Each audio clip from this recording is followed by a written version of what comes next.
A great day to talk sport it is, as we are gradually counting down to that epic encounter between the Bafana and, of course, the Super Eagles of Nigeria, talking about the crunch tie, looking forward to the World Cup qualifiers. Remember, in 2017, South Africa defeated Nigeria at the same venue, talking about the nest of champions. Will fate repeat itself? Only time will tell. In less than 48 hours, 24 hours, we'll surely get to know what that answer will be. Will it be the Super Eagles, or will it be Bafana carrying the day? I am Udoka Njoko, and this is In the Game. And of course, we kick off the show with our top 5 stories, starting off on the African scene, as the Confederation of African Football has debunked the rumours that the 2025 AFCON has been postponed. Now, earlier on, we saw viral reports suggesting that due to the new version of the FIFA Club World Cup, which will be held from the 15th to the 15th of June to the 13th of July 2025 in the United States, the Africa Cup of Nations would be postponed till January 2026. However, CAF, on the official X handle, denied such reports, saying that those reports on AFCON 2025 postponement are untrue.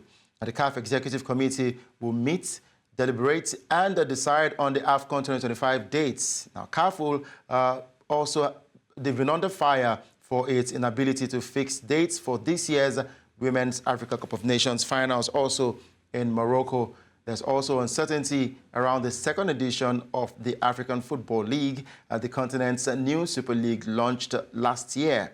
Now, 8 selected clubs played for record prize money in a knockout competition crammed into 2 months. The CAF president, Patrice Motsepe, promised the next edition will be made up of 24 teams, but CAF on Tuesday announced that next season's African Champions League and Confederation Cup group stages will be played from October to December, the dates taken up by the African Football League last year. Of course, we're waiting for that deliberation to be complete. Then CAF will give us a date when these tournaments will be happening. From CAF, let's go straight to Fulham, talking about the English Premier League now. Fulham have confirmed the departure of Tosin Adarabioyo ahead of his eagerly anticipated transfer to Premier League rivals Chelsea.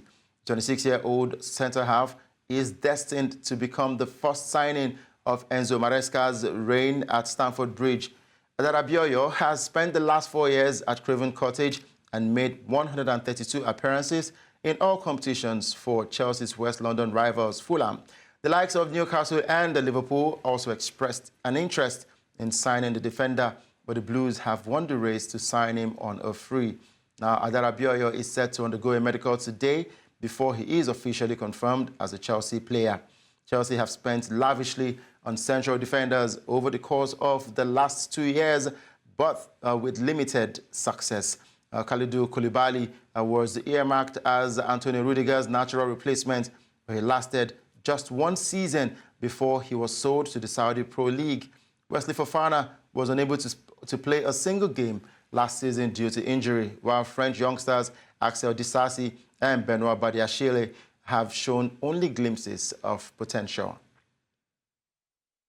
From football, let's head straight to the world of cricket, as a hard-fought 3-wicket win on a challenging pitch gave Uganda their maiden win at the T20 World Cup. They defeated Papua New Guinea in a low-scoring game in Guyana, where both teams vied for the first win in the competition.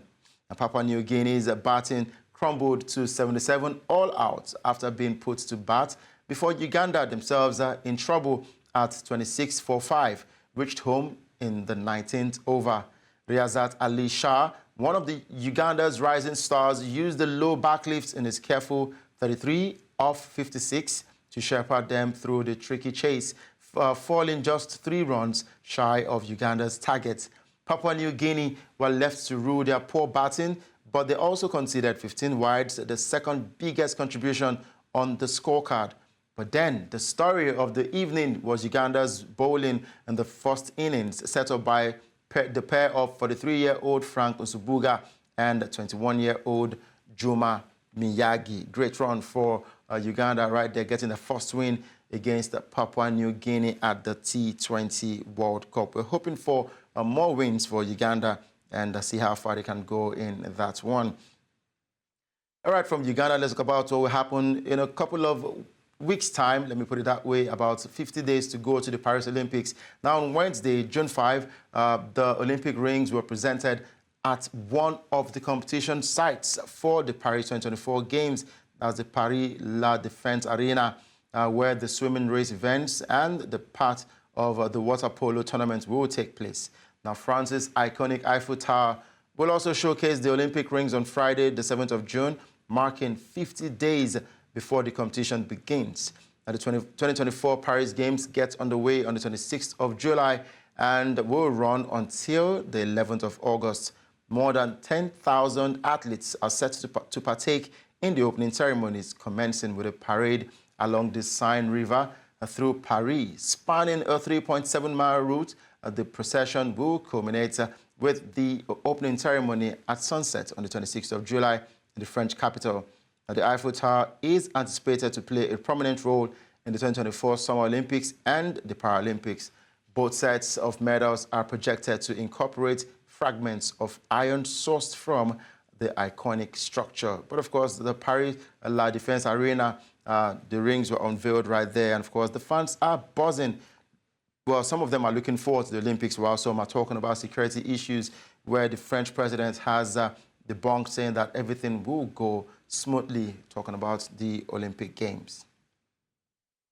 We head from that one to the world of boxing. Let's talk about a boxing promoter, Eddie Hearn. He has announced that Anthony Joshua will face the winner of the Tyson Fury and Alexander Usyk bout, provided he defeats Daniel Dubois in their upcoming fight in September.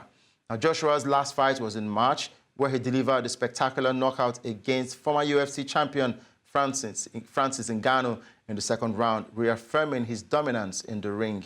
In a recent interview, Hearn emphasized that their primary focus remains on Joshua reclaiming the world heavyweight title. Now, last month, Usyk defeated Fury in a historic showdown, winning by split decision. Now, this victory made Usyk the first boxer since Lennox Lewis in 1999 to unify the heavyweight division. He seized the WBC title from Fury, adding to it his existing WBA, WBO, IBF, and of course the IBO titles. There's still conspiracy surrounding some of the belts won by Usyk, but of course we will still wait for coming days and see the belts actually that he will be defending when he fights against Tyson Fury later on this year.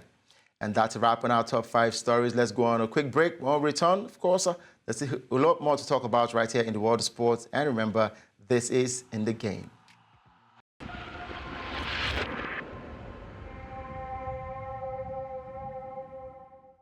Thanks for staying with us. Of course, it is still In the Game on News Central TV. Now let's go straight to what's going to be happening on the 7th of June. But then, following a flight delay leading to arriving in Nigeria behind schedule, the contingent of South Africa slept over in Port Harcourt yesterday. That's on Wednesday to be precise. And they have finally arrived at the venue of the 2026 FIFA World Cup qualifier against Nigeria. Now, players and officials of the Bafana are quite optimistic that they can upset the Super Eagles in Uyo. South Africa beat Nigeria on the 10th of June 2017, 2-0 in Uyo in the race to Egypt's 2019 AFCON. Now, can fate repeat itself? Well, to discuss this, we have with us Peter Kanjere, and our correspondent over there in Uyo, Onyenyechi Obara. Of course, we have Peter already signed up, and I'm sure he is quite optimistic that the Super Falcons, rather the Bafana can do the job against the Super Eagles of Nigeria. Glad to have you with us, Peter. Always a pleasure to join you guys. Thank you so much. Yeah, I mean, tell us, I'm sure you're very, very optimistic and you're believing that South Africa will get to defeat Nigeria. So I'm not even going to ask you to make predictions on this one, right? No, let's not do predictions too early. Yeah, no. If you follow the last time the two teams met, I think it ended in a draw in regulation time. They had to be separated by penalties, so it's difficult to predict. These are giants, and if you talk about the teams that are the favorites in Group C, South Africa and Nigeria, so it's too close to predict for me. All right, but then how will the unexpected delay and overnight stay in Port Harcourt impact Bafana's preparations and performance against Nigeria? Because we heard there was a bit of flight delay over there in South Africa before they eventually got down to Nigeria, and they couldn't get a connecting flight because the airlines had closed at that time. Now we can confirm that they are now in Uyo, the venue where the match will take place. But do you think these delays would affect their performance against Nigeria? The question, let's say that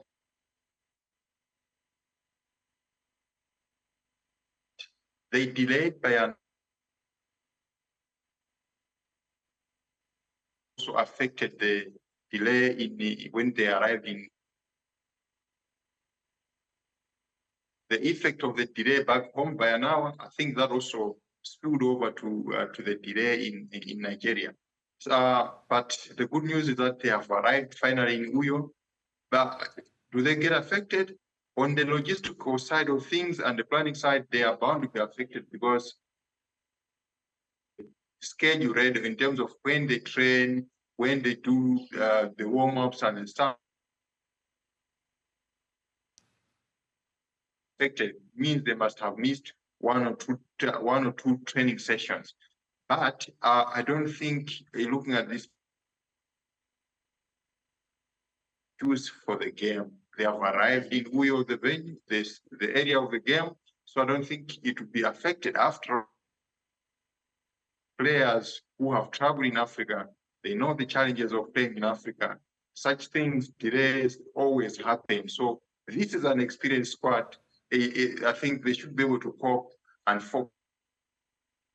The line is quite a bit crappy, but let's talk about the formation for Hugo Bruce and the squad that he lined up for this huge encounter. Now, do you think the coach's formation, do you think he needs to adjust his game, for talking about the plan that he has, considering the unforeseen circumstances?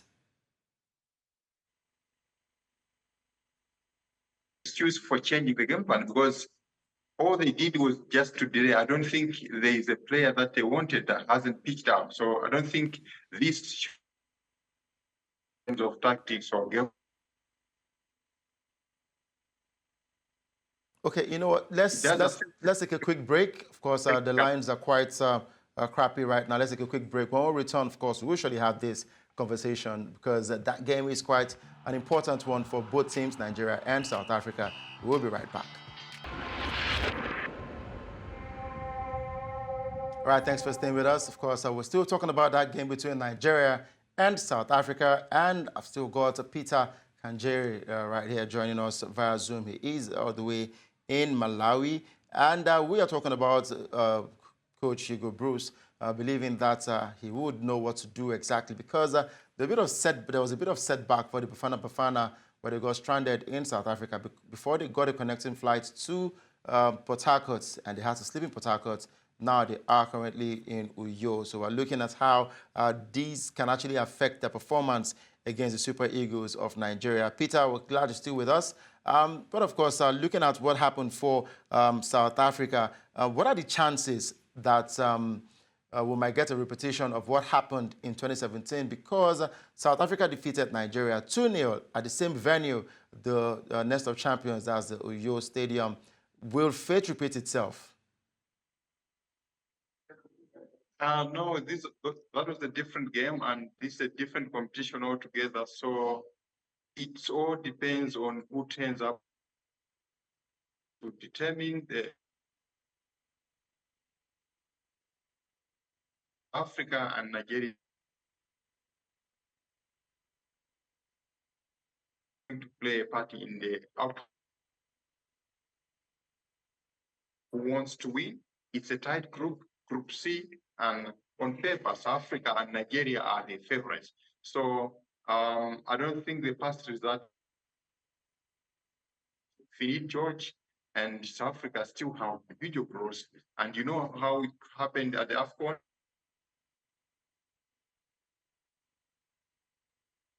Okay, the line has refused to allow us have this conversation. The gremlins are taking control of the network, but I just hope that before the end of the show, we would have a clear conversation. But I hear that We've got our sports correspondent over there in Uyo. We've got Onyechi Obaro on standby. Good afternoon, Onyechi. Hello, good afternoon to you, Doka. Yeah, I mean, it is good to see you, and we saw you talking about the Super Eagles camp during the news. But of course, we heard that the delay for South Africa, well, they finally landed in Uyo. What is the feeling like over there in Uyo? Tell us. For the fans, they're excited. They're anticipating that crucial encounter against the South Africa Bafana. Remember that they are a familiar foe, as we would call them. They played us at the African Cup of Nations, and penalty shootout was just the order of the day and gave Nigeria the edge to move to the next round of the competition. And now, at this stage is the 2026 World Cup qualifiers, very crucial.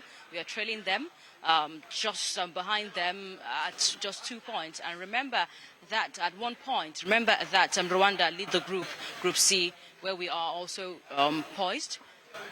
We are hoping that we can be able to get this advantage at home against the South Africans. Yes, there are conversations around them coming in late in camp, which is to no fault of the Nigerian Football Federation.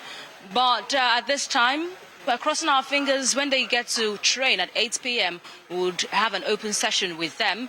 We've been told no interviews with the players, just the training visuals. That's what we'll be able to get when they train at 8:30 p.m. after the Super Eagles have trained at 5:30. Now, you talked about the fans being positive and quite optimistic. Now, we don't have the king right there talking about Victor Osimhen. Do the fans still believe in the likes of Victor Boniface, Ademola Lookman? Do the fans still believe that they can deliver for the Super Eagles of Nigeria? You know that the Super Eagles is never starved of talent. If reigning CAF player of the year, Victor Osimhen, will not be available, of course we have other firepower in front. Victor Boniface, who could not make his showing at the African Cup of Nations, has a chance, returns to the team. And this time around, ready to fire at every cylinder, at all cylinders for the Super Eagles of Nigeria, even coming from a very stellar performance at the German Bundesliga, as the German Bundesliga champion. So you know he's ready to make a mark. He could not have that chance at the African Cup of Nations. So we're in good hands for the forwards. Ademola Lookman, who was the Europa League champion, the star for the day, being the first African to ever score a hat-trick at the Europa League. He's also in camp, though he came in a bit late. Yes, with Alex Iwobi, but the Super Eagles had a closed-door training yesterday. I'm very sure they have been inculcated into the training plans of Coach Finidi George. Right, you talk about the team being in good hands. We know that Coach Finidi George is a new man on the block for the Super Eagles of Nigeria. And this, in terms of some sports pundits right there, they said they expect nothing but a win from the Super Eagles of Nigeria. Will a draw be a disappointment for you, for the fans, and for Coach Finidi George? I don't think a draw will be, will be contented with a draw, if that's what you're asking. I didn't get that question clear. But a draw will not be content with a draw. You know that at Laurels, wins are always the dividend of a good coach, or even good coaching plans. And every single fan over here, they expect nothing but a win. Remember the last time we played the South Africans, we lost against them sometime in the 2019 African Cup of Nations qualifiers, and we not want that to be a repeat in this encounter, being the fact that we won them by penalty at the African Cup of Nations in Ivory Coast. South Africans have got the greater edge against us at the Godswill Akpabio International Stadium. The 2015 African Cup of Nations, sometime they drew, was 2-2 against Nigeria. And now, in the 2019, they won us by a lone goal. We will not let that happen. That is what the Super Eagles are saying. That's what the fans are saying. They are promising to come with the Ibomite energy. That's what they call it. The Ibomite energy, and expect nothing but a win. I'm not sure they will be contented with a draw. This is the first time we would have Finidi George officiating on an official capacity as the head coach of the team. It can be excusable for him to lose against Mali, to win Ghana in the international friendly, but it will not be excusable at the Godswill Akpabio International Stadium, where the fans have tagged that stadium as the nest of champions. So when you come on the top of the nest of champions, you want to come with a champion mentality. You want to dominate against the Bafana squad that you dominated against in the African Cup of Nations in Ivory Coast. So I do not think the fans or any football enthusiast will be contented with a draw. I know a part of you loves South Africa, and you are thoroughly Nigeria, and you're torn between the sticks right now. I'm going to put you on the spot. Where would you throw your money in? Do you think the Super Eagles have what it takes? With what you've seen so far during the training and the feel of the players, do you believe in the Super Eagles of Nigeria? Udoka, don't do that. I only love the South African women's football team, not their male football team. I love the women's football team, so at least you know where the line is at this time. So I'm all Nigerian at this time, a patriotic Nigeria. All Nigeria, we hail D. Yes, I'm hailing Nigeria at this time. So, but the truth about it, looking at the training, yes, we have new hands in the technical staff of the Super Eagles of Nigeria. We have the new trainer, physical trainer, who has been doing very well. He has been thoroughly drilling these players. They had the drilling in shooting, they had the drilling in defense, and it was top-notch. He's been going through that rigorous training with the players, and at this time, some of them even had to stay back at a point, have a rest. We heard of Awazem having to, take a walk away from the entire team just to take a rest, so as not to burn out a bit. And Chukwueze also had to step back a bit during that rigorous training. But they need it at this time. Yesterday, in my conversation with Babatunde and Favour, I did say these are players, some of them did not have play time at the tail end of the season for their respective teams. And you know that most top-flight teams have rounded up, so they've not been able to play games. Victor Boniface is coming from that celebration as the Bundesliga champion. So you know, of course, he has been able to rest on his arse. And we've got others too from the English Premier League who have not played after the roundup of the 2023-2024 season. With what I see on the pitch of play, if we'll not see burnout after that rigorous training, because we were concerned about burnouts under Jose Posiero at the African Cup of Nations, because he kept repeating the starting 11, which he used for the group games down to the final. And we did see at the final that burnout. I'm hoping we do not see the burnout when we play South Africa tomorrow, Friday, at the Gospel International Stadium, Gospel Akpabio International Stadium. I'm hoping that that rigorous training that they were going through will pay at the end bring dividend at the end of the day against a South African side that has been dominated by local-based players who ply their trade at the South African Professional Soccer League, and you know that they have game time. They are match fit, if you would say. Though Hugo Broos is still struggling with almost 6 players that attempt to be injured, but their injury are not a cause for alarm. So these are players who play game day in, day out. They're coming up against European-based players who have had their league rounded up. With what I see, with the rigorous training I see, if they can put every single action that they've brought to the training, if they can put it in that game tomorrow, I'm very sure the Nigerians will have an upper hand. Well, believing and hoping that the Super Eagles would have what it takes to beat the Bafana of South Onyechi Obaro, thank you very much for your time, and I hope later today you will enjoy a good meal of ekwankukwo. Thank you very much. Thank you, I sure will. I will explore that after the job. Remember that I still have my fingers crossed at this time. I would explore that, don't worry. I would even get you one if that can pass the airport. It's all right. We'll look forward to all of that. Thank you very much once again, Onyechi Obaro, for joining us this morning. So we're talking about the World Cup qualifiers. We saw a couple of games go down yesterday in terms of results. Let's look at that. In Group A, it was Sierra Leone beating Djibouti by 2-1. And later today, we'll see Guinea-Bissau taking on Ethiopia as Egypt will battle it out with Burkina Faso. We saw Togo and South Sudan playing out a 1-1 draw, and that's in Group B, while Mauritania will take on Sudan, and Senegal will be up against DR Congo. In Group C, Benin Republic will take on Rwanda. This is the same group that has Nigeria and South Africa featuring in. And of course, in Group D, we would see Libya versus Mauritius, While in Group E, Congo will take on Niger. In Group G, Algeria will battle it out with Guinea. And in Group H, we saw 2 games go down yesterday. Tunisia keeping it a 100% record right there, beating Equatorial Guinea by a goal to nil, while it was a 1-1 draw between Liberia and Namibia. And in terms of fixtures, we will see Malawi taking on Sao Tome and Principe. And let's go straight to Group I. Central African Republic beat Chad by a goal to nil, while Mali will take on the Black Stars of Ghana later today. Interesting game to look forward to because Nigeria played both teams in international friendlies. They lost to Mali and they defeated Ghana. And these 2 teams will get a feature in the qualifier. And I'm sure they would size each other up and would see who the eventual winner of the encounter will be. In international friendlies played yesterday, Slovakia beat San Marino by 4 goals to nil. It was a 2-1 win for Denmark over Sweden, while Norway defeated Kosovo by 3 goals to nil, while Belgium beat Montenegro by 2 goals to nil. France defeated Luxembourg by 3 goals to nil, and Spain defeated Andorra by 5 goals to nil. And Uruguay beat Mexico by 4 goals to nil. And remember, for Uruguay, we saw David Nunes, who has been tagged as a flop for Liverpool. He scored a hat-trick for his side.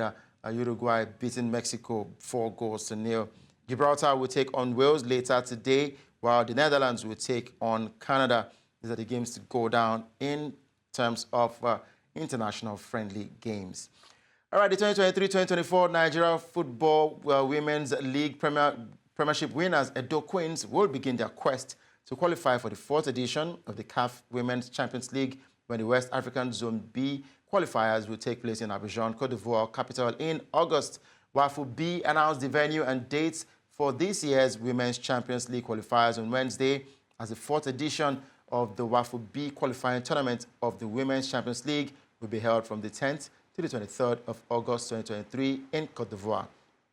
Now, champions from 7 countries of the WAFU B zone comprise of Benin, Burkina Faso, Côte d'Ivoire, Ghana, Niger Republic, Nigeria, and Togo will battle for the sole slot to the finals. Quite an interesting one right there for Edo Queens, and we just hope that they will carry that firepower from the Women's League straight to that qualifier over there in Côte d'Ivoire and get to bring back home great times. All right, from there, let's go straight to England and talk about Arsenal Football Club. An Arsenal fan was given a 3-year football banning order on Thursday after headbutting former Manchester United star Roy Keane in a gratuitous and senseless act of violence. Scott Law was found guilty of common assault after clashing with Keane following Arsenal's Premier League win over Manchester United at the Emirates Stadium on the 3rd of September. Keane and fellow television pundit Michael Richards were walking to do their post-match analysis when the attack happened. The trial at a London magistrates court heard this one. Now, former Republic of Ireland midfielder Roy Keane was headbutted by Law and fell through some doors in the incident. Now, Law's defense team said CCTV footage from inside the stadium showed Keane elbowing the defendant in the face. Now, Keane said he suffered bruising on his chest and arms. Now, Law claimed Keane picked him out and started telling him to see Keane outside. He was pointing to doors in the box. Now, Law said he went inside the stadium to go to the toilet and encountered Keane, who collided into him. As well as being barred from attending football matches, Law was ordered to complete 80 hours of unpaid work and must pay legal costs of £650 plus a victim surcharge of £114. And of course, the lawyers also went on to ask Law that he said, look, he encountered Keane and they had that bit of fracas. And you're saying you're not guilty, but do you mean that Keane ran into your head and got all those injuries? Of course, questions being asked right there, and Law has denied anything. What he has received is footballing ban, and I believe that more perpetrators who commit offenses should be duly punished. All right, from there, let's talk basketball as we look at the pride of Nigeria, pride of Rivers, talking about Rivers Hoopers. The heroics at the just concluded Basketball Africa League did not go unnoticed, as 3 of its starters have been named to the all-tournament teams released on Wednesday. Experienced point guard and lethal shooter Will Perry was named to the All Basketball Africa League first team for his outstanding performances in the fourth season of the tournament, while the duo of Kelvin Amayo and Divine Eke were selected to the All-BAL second team. Amayo and Eke were selected for the second team alongside Haruna Abdullahi, who plays for AS Douanes, Mayok Macha Deng, who plays for Al Akli Benghazi, and Ihab Amin Saleh, who plays for Al Akli. Now, the Rivers Hoopers, who finished third at the Basketball Africa League after beating South Africa's Cape Town Tigers to become the first Nigerian team to earn a medal at the competition, were the only team with 3 players selected across the BAL first and second teams, with Al Akli Benghazi coming in second with 2 selections. So I must say it is a great time for basketball in Nigeria, but of course we need the leagues to resume, and this will actually help basketball in Nigeria to improve because the only tournament the Rivers Hoopers have officially is the Louis Edem Invitational Tournament. Now we're hearing from the NBBF that the leagues are going to kick off very soon. They've made an announcement. They've listed the teams that will be featuring in these leagues. And I'm wondering, when exactly is it going to kick off? What is the publicity being done around the launch of the league in basketball in Nigeria? Well, we're keeping our fingers crossed, and we'll surely bring you all that detail once we confirm that the league has officially started. But for Rivers Hoopers, I would say big congratulations for finishing third, becoming the first Nigerian side to win a medal at the Basketball Africa League. Right, still talking basketball, let's go straight to the NBA. It is the finals of the NBA, and we'll see the Eastern Conference champions taking on the Western Conference champions. And of course, game 1 will be later tonight, the early hours of Friday, 1:30 a.m. to be precise. WAT Boston Celtics will take on Dallas Mavericks in game 1 of the NBA playoffs. And of course, it has to be an interesting one because on paper, it looks like Boston Celtics are the side that has all the advantage against the Dallas Mavericks. But of course, we look forward to that one. And game 1 will be in the home of the Celtics. And a lot of basketball fans are already tipping Celtics to get a whitewash over the Dallas Mavericks. But then we'll see how that goes later tonight, and we'll surely be here tomorrow to give you the results and, of course, the stats, talking about the best players in that encounter.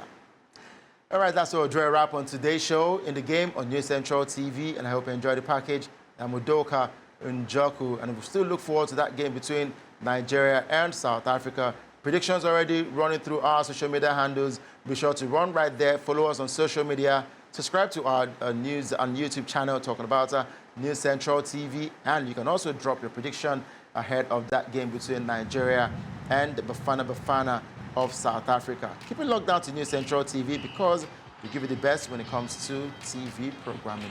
Enjoy the rest of your day.